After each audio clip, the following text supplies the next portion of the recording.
I felt like Scott Servais personally had a lot of opportunities after a lot of losing seasons, a lot of bad managerial seasons. All right, so we're seeing the news coming in about Scott Servais and the Seattle Mariners are going to go in a different direction. Ken Rosenthal, first to report that the Mariners were expected to make a move like this. There it is. M's expected to fire Scott Servais and name Dan Wilson as the manager of the Seattle Mariners for now in the interim. That's an interesting one. Obviously, Dan with a lot of success in the past as a Mariners player, not with the managerial experience, but also you're just trying to get through the end of the season. So let's take some time on this one, Cam. We've covered the Mariners a lot lately because they start to slide down. And even though they got swept up by the Dodgers, and that probably puts the nail in the coffin on why they make a move like this, it's been a problem all season, right? We got to this point in the year. In my mind, this is an historic staff to watch. This starting pitching is so damn good on a nightly basis, whether they're at home or on the road. And they did not back them up with the lineup that they need. And now the bullpen started to fall apart. So what's your take on the 2024 Mariners? And do you think this move makes sense?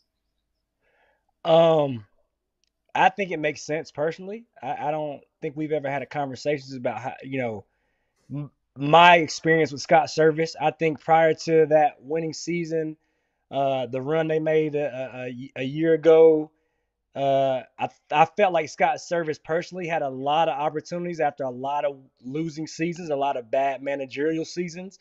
When I think about good managers, right, I think about winning teams, and just right now, we can just go around the league right now. I think about what Stephen Vogt has been able to do over in Cleveland. I think about Brian Snicker. I think about Brandon Hyde. I think about, you can say Aaron Boone, Alex Cora. I'm naming guys that I've been around that one thing they did really, really great is they communicated. When the manager tells you at the beginning of the year at spring training, hey, my door is always open, some of those guys don't always mean that, right? They really actually don't want you to come knock on the door at all, right? They don't want any type of confrontation. They don't want any type of, I don't want to say accountability. They want things to just go smoothly. And, my experience with Scott Servais is he wasn't the best communicator in my eyes. I don't think I was the only one who felt like that who has played for him. And I don't think he's a manager that ever really has the guys, who has the boys. And I don't know if the boys ever really feel like this guy really has our back. And it's just my personal experience. So for me, I know this was hard for Jerry Dipoto. I know they are really good friends. I think the world knows how good of friends they are. I think their families are great friends. So I know this wasn't an easy move for Jerry Dipoto. But I think it was long overdue. I think the managers needed somebody else new at the face to try to lead the troops. And at the same time, you still have to put the right guys in the clubhouse, right? The players are the ones that have to perform. But I think you have to have somebody that guys love coming to the park, showing up and going, I can't wait to, give this guy everything I have. And I don't know if he was that guy. That's the next step. That's the next level. Talking about communication. I don't know Scott at all. Never played for him, with him, anything like that. That's the next step. If you're looking to take a team that you believe is on the fringe of playoffs, believe is on the fringe of a World Series, it's that communication. How do you get the best out of all 26, 42, 51 guys that come up and play on the big league team? And something's missing there. Is it Scott's fault? No. Does he take the blame? Absolutely. Is he part of the blame there? Yes, absolutely. Everybody needs to look at themselves. We talked about it the other day. Anytime a coach or a manager gets fired in the middle of a season, as a player, you sit there and you go, it's kind of my fault. Whether you liked him or not, whether you're like, good riddance, he never liked me, he never talked to me, good riddance, it's kind of my fault because I struck out this many times. I didn't come through in this spot. And when managers say, I have an open door policy, managers that don't communicate well, and I'm not going to name any names, but there's plenty of them that don't communicate, and you named a bunch of them that do communicate well, that door is open, and you can walk both ways. The manager can go out there and talk to players. Not to be their friend, but to get the most out of them. Doesn't mean a player has to go in there and talk to them. So to me, that's where the communication has to happen. You have to have a open door policy where you're willing to walk through as a manager and go and talk and have those tough conversations. So I still want to take some time here on how disappointing the season has been for Seattle, but also I think many people saw it coming with the way that they handled the offseason. First, let me just double down for a moment because you have the firsthand experience, Cam. Do you feel like there at times could have been a lack of communication or just a lack of a plan and an identity? And I say that specifically for the offense and for position players, right? You've had a group now in place for almost a decade with Jerry Dipoto running the front office and Scott Servais as his right-hand man. And you finally started to see the turn, right? Those two have been lockstep. They are like best of friends. And you saw the turn. I know there was a quote recently from Dipoto in the last few days where he was asked about if, maybe a change was needed. And he essentially said yes. So you saw the tea leaves here. But Cam, I'm wondering from your perspective, if some of this does have to do with the way that the org is set up right now, because I will give Jerry Dipoto a ton of credit. For example, he is often given a very specific budget at a time when they should be pushing. This is the time, and he has not been given that from ownership, from his bosses. So he has had to do the constant mixing and matching. But at the same time, going one step lower, like, are they getting the best out of their players, out of their position players right now? I think most people would say no. And as a guy who played on 10 different teams, who had a chance to experience losing and winning, I can just tell you, personally speaking, when I was there, I felt like, it was the guys that were doing a lot of coaching themselves. Like Mitch Haniger almost felt like my hitting coach. Like I was going to Mitch about, more hitting than, whoever was in place. And I just felt like there was just a lot of discord going where, like you said, there was no direction or guys really have an identity or who they are. And I know at the big leagues, you expect guys to know who they are, but sometimes you have guys that need somebody to say, hey, this is you, right? You're a guy that I want trying to drive balls in the gap, or hey, you're a guy that I want to see working the count, or don't be afraid to take a peek as the guy playing back. Like, know your game. And I felt like when you talk about analytics, right? What are analytics? It's just information. And I felt like the players weren't getting the best information that they could to make the game as easy as possible compared to other situations, other organizations, other analytic departments that I've been a part of, that I felt like, okay, these guys gave me a really good plan today. Now it's up to me to go execute. And I feel like there was just none of that, during my experience there. And I think it was bigger than just the players not getting it done. At the end of the day, you still have to set guys up for success. And I feel like Jerry Dipoto did his part, like you said, trying to do his best to piece and mix and match. But at some point, the manager has to go, okay, this is what I want to see. This is what we're going to be. This is our identity. And I just feel like that was not going on with Scott Servais. Hey, FT fam, it's Alana Rizzo. I can't stop talking about Vuori. Vuori is perfect if you are sick and tired of traditional old workout gear. I wear Vuori in all settings, not just in the gym, because honestly, it's comfier than whatever you're currently wearing. No joke. I'm wearing Vuori daily leggings right now. They're high-waisted with the drawstring and cupped ankles. They look good and they feel great. You're going to love them. Vuori is an investment in your happiness. For our listeners, they are offering 20% off your first purchase. Get yourself some of the most comfortable and versatile clothing on the planet at vuori.com/foul. That's VUORI.com/foul. Not only will you receive 20% off your first purchase, but enjoy free shipping on any U.S. orders over $75 and free returns. Go to vuori.com/foul and discover the versatility of Vuori clothing. So on the team side, Kratz, we do this show every single day, even in the off season. I think we were collectively complaining as a group about what was going on. We went from this exciting Seattle team with an incredible starting staff that needs a little push in some other areas, especially aircraft carriers in the lineup, and not just relying on Julio and obviously guys like Cal Raleigh, who's a stud. Last year, when we spoke about Shohei Ohtani, we were like, the Mariners are going to be in play for him, right?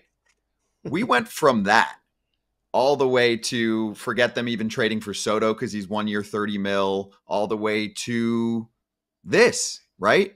Trying to make, lemonades out of lemons at times with what they were given in the offseason. Jerry Dipoto even said he had to shift some of their focus on how they balance how much they spend on pitching versus position players. There just always was a budget talk. And again, I'm going to blame John Stanton and ownership on this front, right? Seattle has decided to pull back the reins at a time when they could have been a World Series champion, and they have not given themselves the best chance to succeed there. So, Kratz, Mariners fans on a day like today deserve to be incredibly mad, incredibly pissed off, because everyone saw this coming, right? They went to a different TV package in the offseason where they were going to charge more, and they were like, we're worried about that, so we're going to lower the budget. When the answer should have been, let's make this team super sexy, right? Let's put a Padres spin on it. I'm not saying the Padres have been the most successful franchise, but they draw crowds on TV. They draw crowds to the ballpark because they invest in their franchise. They go above and beyond. And I felt like they just smacked their fans in the face and said, we're going to a different TV level. We're worried you're not going to pay for it, so we're going to give you a worse product. It's crazy. It's crazy. If you're a Mariners fan, today's news only boils your blood even more, because not that they needed Scott Servais around, but it seems like that the moves that are made are not the moves that are ultimately going to help the team win. The moves that will help the team win are a budget that is commensurate with, that is equal to the talent that is on the field. The talent that is only going to get more expensive. So are you willing to extend Logan Gilbert, George Kirby, Brian Wu, Cal Raleigh? Are you willing to extend them? And if you are, you have to do something as an ownership to say, I want to keep this guy around. Ryan Divish was on the other day and said, why would Cal Raleigh want to stay around if you're never going to put other players of his equal or greater ability with him on the field? So to me, hey, you fired Scott Servais. You're going to bring in a manager. Maybe that communicates better. Cool. The thing is, ownership has to be willing to push in while they still have the pieces, because this window is closing, and it's closing fast. I got one more piece of the puzzle here, because J.P. Crawford was incredible last year. He's had a down year and he's had some injuries, right? He's still out. Julio Rodriguez had a down first month and change, whatever it was last year. And then second half, he was insane. I mean, if you take that and double it, he's an MVP, right? How do you feel like the development of Julio has gone, Cam? Because also, yeah, he's gone through, a few cuts and bruises here and there where he's sat, but I think overall he's been okay. And physically, but we haven't seen him develop into that consistent superstar yet. And I'm wondering how much of that has to do with the org and the coaching, how much of that has to do with him thinking he has to do everything. What do you see with him? I think it's a combination of all of those things that you just said. And for me, one thing, as I sit back and I watch the struggles, the first thing that came to mind is my experience. And I remember going, like, I felt like I was so on the island at times in that cage. I felt like there was nobody really giving me good advice as far as hitting. And I feel like he's on the island right now, right? I feel like he's extremely in his head right now.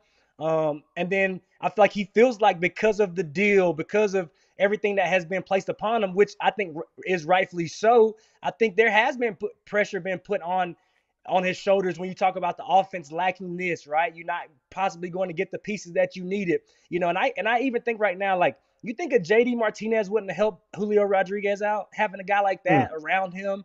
Go pay him. It's a 1-year deal. Probably you have the best staff arguably in the game. Like, go add a JD Martinez for whatever it costs and bring him in and put him around a young guy to help him bloom and blossom. If you don't have the right instructors around him, because sometimes, and I think Kratzy knows, when you talk about professional athletes, we think these guys are so good and so talented that they can figure it all out on their own.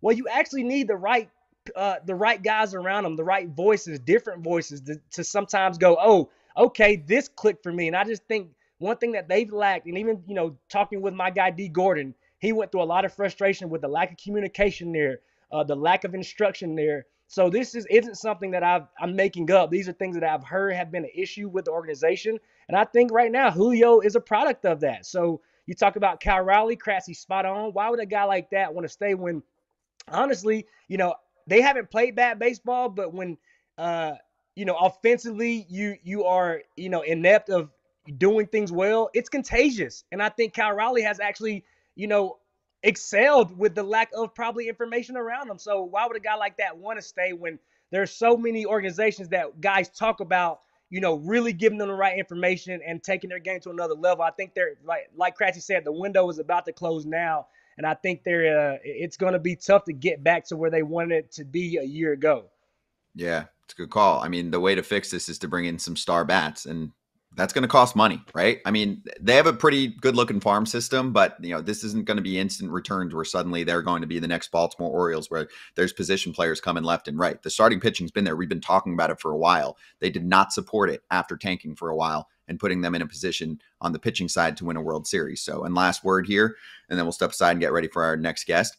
Some of the trades that have been made during the season also don't play well with players. I've talked to some about it. Trading Paul Sewald, trading Kendall Graveman. Some of it's getting a little too cute. And also, again, that they have to be really careful with payroll. Like it puts the team in a weird spot. Okay. So I've felt that way when I'm talking to some players. You just don't want to subtract. I get it. Sometimes you just see those classic baseball trades, but there's just too much that's being done there sometimes that you're not seeing from other consistent winning organizations. And that's why they've made the playoffs once in this decade, or sorry, I mean, yes, in this decade, but in this century, right? In the 21st century, one time, twice, right? 2001 and 2022. 2001. Yeah, for the people that are going to get technically nerdy with me. So anyway, let's step aside. We're excited to bring in our next guest in a moment. We're going to talk to Jake Mintz from Yahoo Sports. We'll cover some of this and a lot more. Hey, everybody. Be sure to like and subscribe for more content. We're back here every weekday, all year long, so do not miss an episode. The videos are coming in all day. Here's another video you might enjoy. Baseball the way it should be covered.